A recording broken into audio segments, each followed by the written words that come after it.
Film ini di tahun 1987 di Alabama, Amerika Serikat. Seorang pria bernama Walter Johnny D. McMillan ditangkap, dihukum, dan dijatuhi hukuman mati atas kasus pembunuhan Rhonda Morrison. Johnny D sebenarnya nggak bersalah, dia dihukum atas kejahatan yang nggak dia lakukan. Dia pun harus ditahan di penjara sampai hari ketika dia akan dieksekusi. Sementara itu cerita lain datang dari seorang pria bernama Bryan Stevenson, mahasiswa hukum di Universitas Harvard, lagi belajar menjadi pengacara khusus untuk terdakwa hukuman mati. Kala itu dia lagi magang di salah satu penjara di Georgia. Salah satu tahanan bertanya pada Bryan, kenapa dia kuliah di Harvard, sedangkan di sana banyak orang kulit putih. Dia pun mengatakan alasannya menjadi pengacara. Bryan ingin membantu orang lain, cuma dia belum tahu cara terbaik untuk melakukannya. Bisa dibilang di tahun itu rasisme masih tinggi di Amerika. Gak cuma untuk para kriminal, bahkan juga untuk orang berpendidikan seperti Bryan. Singkat cerita, setelah lulus, Bryan berniat pindah ke Alabama. Namun keluarganya, termasuk ibunya, gak setuju Bryan ke sana karena rasisme untuk black people termasuk parah. Apalagi banyak orang-orang meninggal di sana hanya karena membela diri. Bryan pun meyakinkan ibunya bahwa dia ingin bertarung demi orang-orang yang paling membutuhkan bantuan. You better be careful. I will.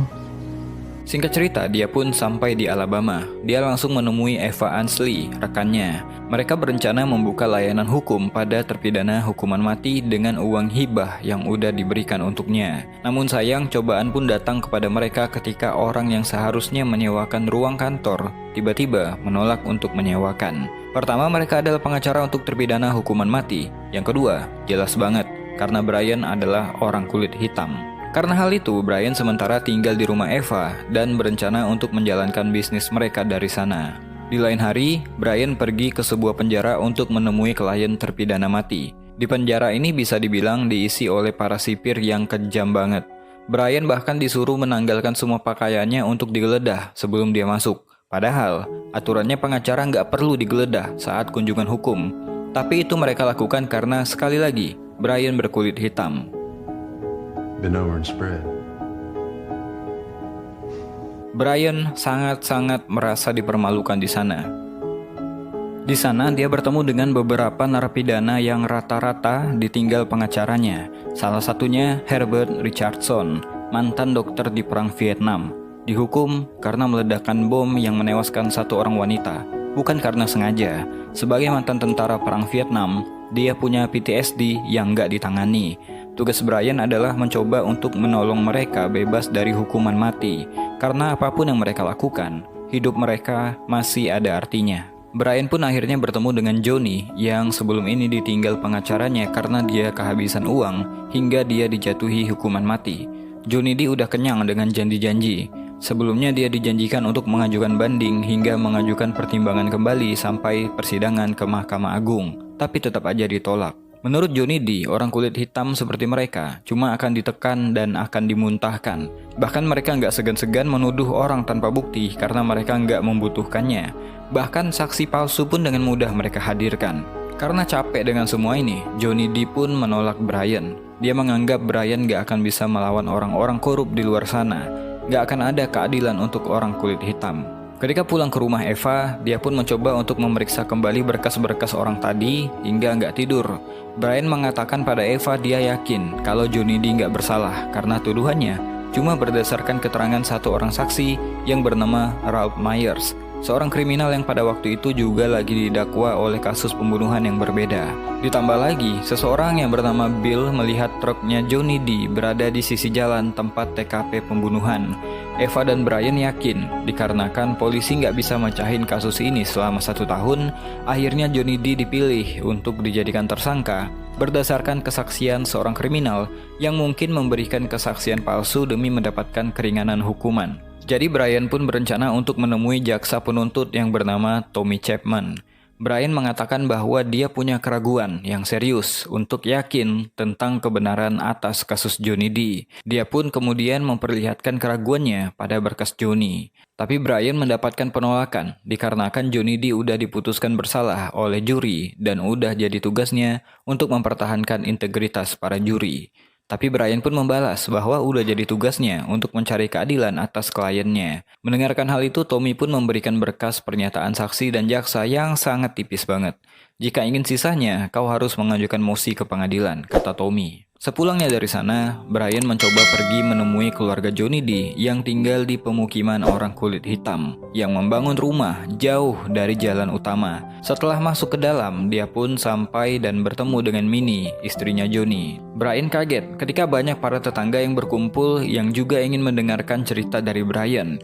Salah satu dari mereka mengatakan bahwa Johnny D gak bersalah. Ketika hari kejadian, mereka semua lagi bakar ikan untuk mengumpulkan dana gereja. Mereka mempromosikan acara itu ke seluruh kota hingga mereka bekerja dari pagi hingga malam, dan Johnny D ada di sana sambil membersihkan truk bersama anaknya yang bernama John dan juga Jimmy temannya.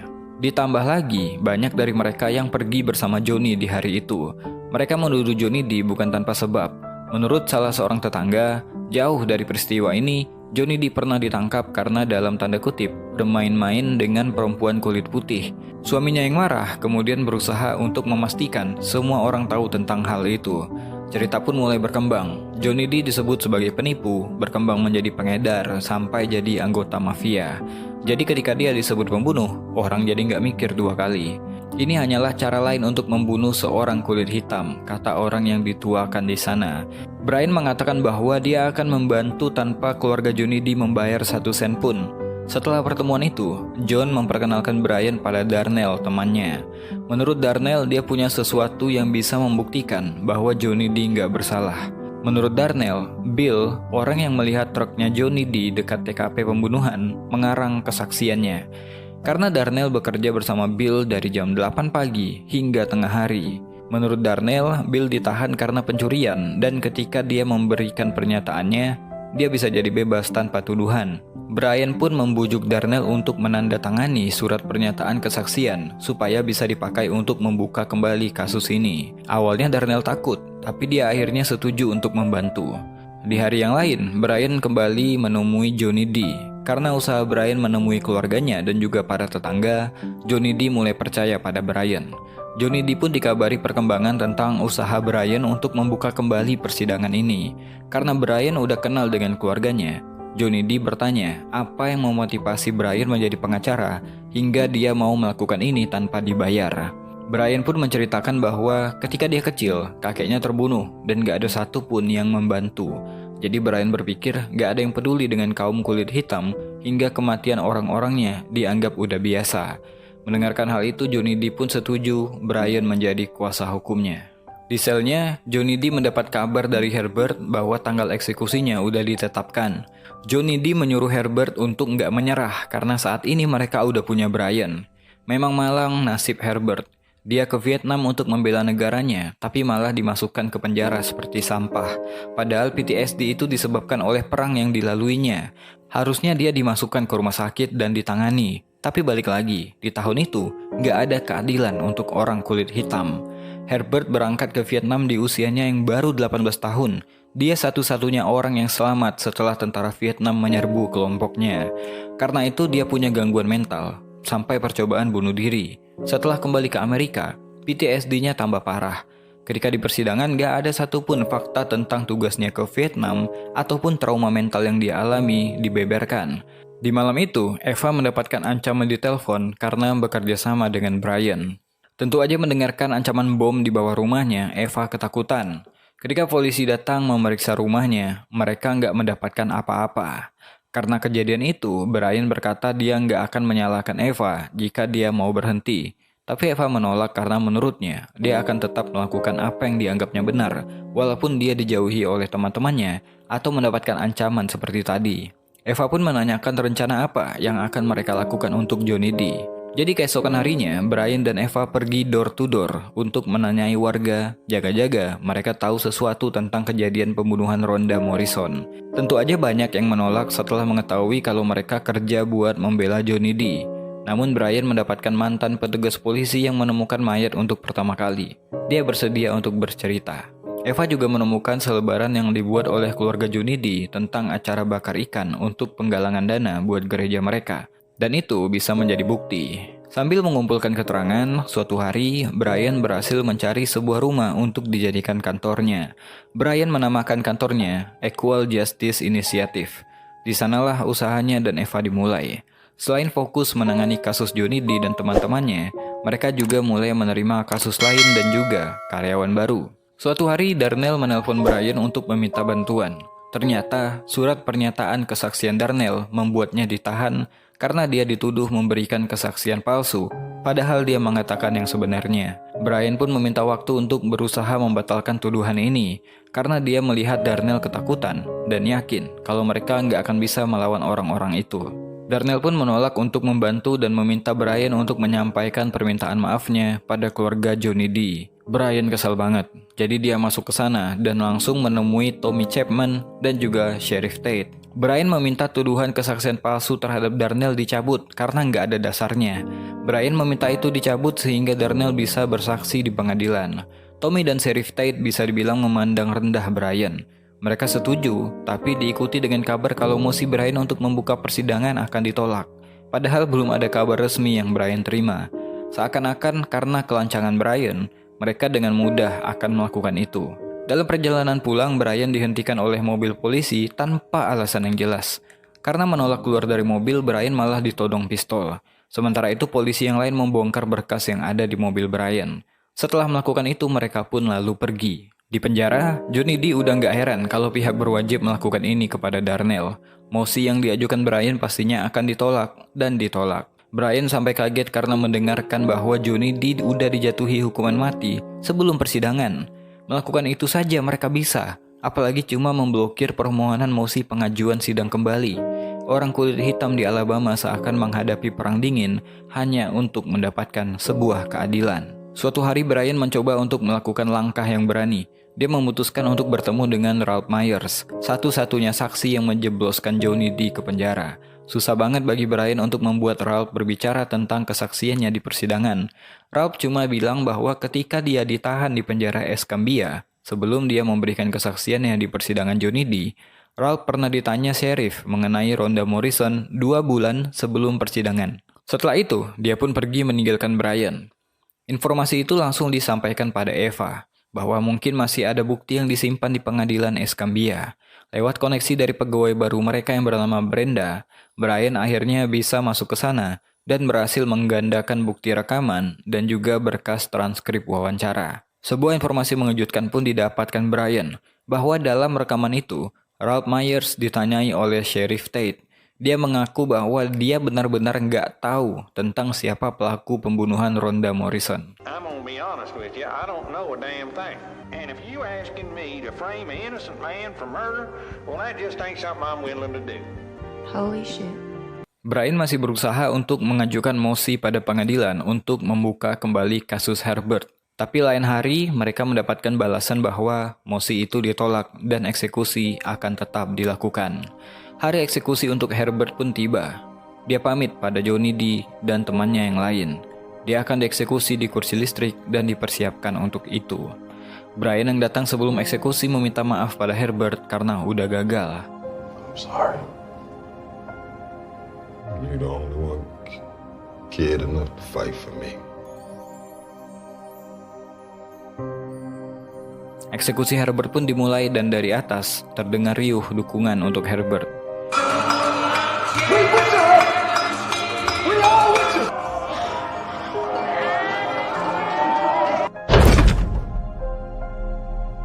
Untuk pertama kalinya, Brian mengalami hal yang paling mengerikan di dalam hidupnya.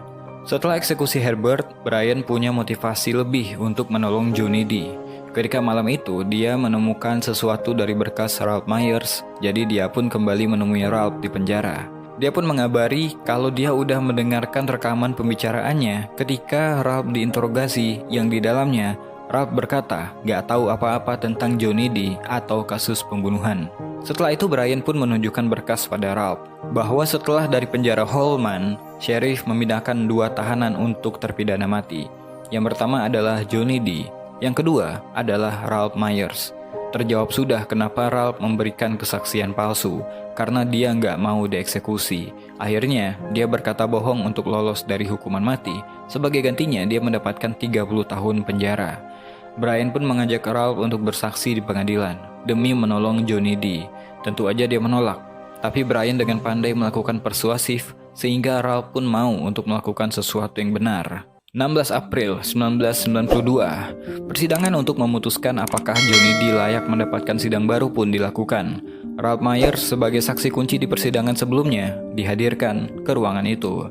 Ketika diambil sumpahnya, Ralph pura-pura mengantuk dan berkata kalau dia dibangunkan jam 2 pagi oleh petugas untuk dibawa ke sini. Ralph seakan-akan ingin memberitahu pada Johnny D dan Brian kalau dia mendapatkan ancaman. Ralph tampak agak takut untuk memberikan kesaksian. Dia selalu berkata dia lupa, dia nggak ingat, karena kesaksiannya udah 6 tahun yang lalu. Dia seakan seperti bermain aman dengan menjawab semuanya, serba nggak tahu. Brian tahu kalau Ralph takut dengan sheriff, sehingga dia menghalangi pandangan Ralph ke sana. Brian kemudian memainkan psikologi Ralph. Dia menyuruh Ralph untuk menunjuk Johnny D supaya dia bisa melihat ada orang yang nggak bersalah, terpisah dari istri dan anak-anaknya karena kejahatan yang nggak dia lakukan, dan Ralph adalah orang yang menyebabkan hal itu. Setelah Brian mengulangi pertanyaannya, Ralph menjawab pertanyaan dengan tegas bahwa dia nggak melihat Johnny D di tempat kejadian. Did you go into Jackson Cleaners and see Mr. McMillan standing over the body of Rhonda Morrison? Absolutely not. Thank you. Setelah itu Tommy Chapman bertanya dan berkata bahwa Ralph mengubah ceritanya karena dia kecewa dengan kesepakatan sebelumnya, dan ini dilakukan supaya dia dapat keringanan. Ralph pun memberikan jawaban yang menohok. Dia udah nggak peduli lagi mereka mau melakukan apapun kepadanya. Dia juga menegaskan bahwa apapun yang dia katakan tentang Johnny D, semuanya adalah bohong dan dia bisa memastikan hal itu. Kesaksian Ralph Myers membuat persidangan dilanjutkan dengan menghadirkan beberapa bukti dan saksi.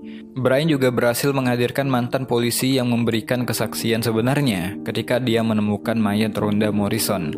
Ketika dia disuruh berbohong di pengadilan Johnny D 6 tahun yang lalu, dia menolak.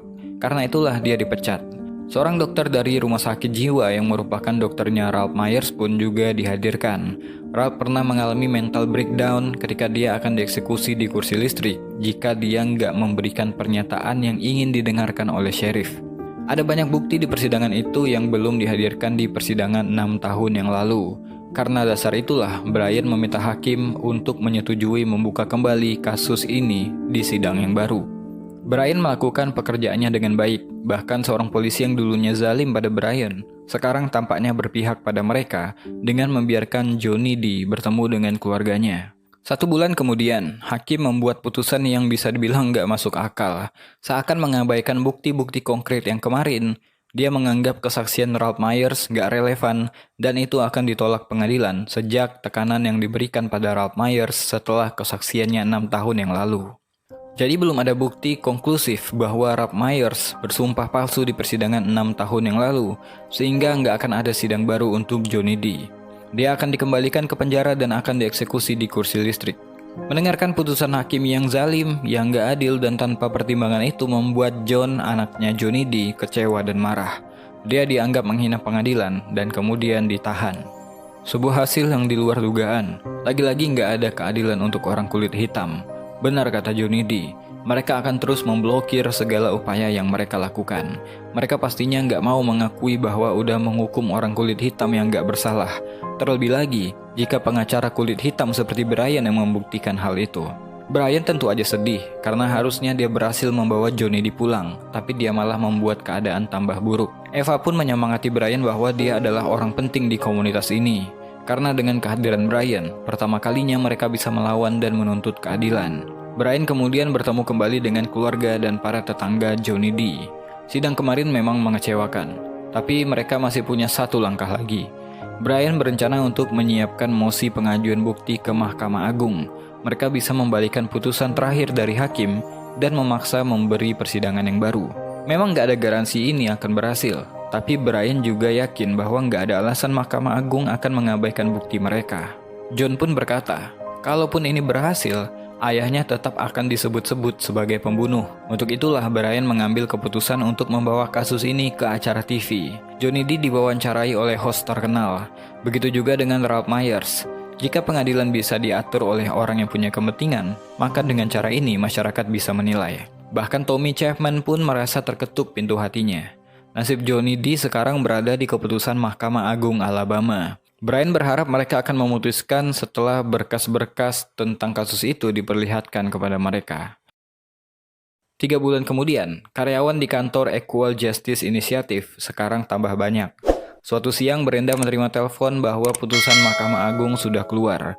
Jadi Brian pun segera ke sana dan hasilnya putusan hakim sebelumnya dibatalkan dan sidang baru untuk Johnny D disetujui.